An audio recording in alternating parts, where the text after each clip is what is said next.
বিসমিল্লাহির রহমানির রহিম। আসসালামু আলাইকুম বন্ধুরা, চলে আসলাম এক্সেলেন্ট ফিমেল কেয়ার প্লাস নিয়ে। বর্তমান সময়ে নারীদের ব্যস্ততা কারণে স্বাস্থ্য ও সৌন্দর্যের যত্ন নিতে ভুলে গেছে, অথবা অলসতার কারণে তাদের স্বাস্থ্য ও সৌন্দর্যর যত্ন নেন না।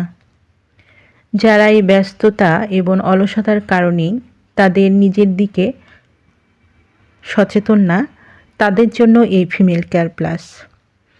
এই ফিমেল কেয়ার প্লাস সেবনে সাদা স্রাব, দুর্গন্ধ, চুলকানি কমায়, যৌনি পরিষ্কার ও সতেজ রাখে, ব্যাকটেরিয়া ও ফাঙ্গাল সংক্রমণ প্রতিরোধ করে, পিরিয়ডের পর অস্বস্তি ও জ্বালাপোড়া কমায়, নারীর আত্মবিশ্বাস ও স্বাচ্ছন্দ্য বাড়ায়। যাদের এই ফিমেল কেয়ার প্লাসটি প্রয়োজন তারা নিচে দেওয়া স্ক্রিনে নাম্বারে যোগাযোগ করুন। এই নাম্বারে ইমো, হোয়াটসঅ্যাপ দুটোই আছে, সেখানেও মেসেজ করতে পারেন অথবা সরাসরি কল করতে পারেন। পণ্যটি সম্পূর্ণ ক্যাশ অন ডেলিভারি ও হোম ডেলিভারিতে পেয়ে যাবেন। আমাদের পরবর্তী নতুন নতুন এইরকম আরও ভিডিও দেখতে চ্যানেলটি সাবস্ক্রাইব করে পাশে থাকবেন। সবাই ভালো থাকবেন, সুস্থ থাকবেন। ধন্যবাদ।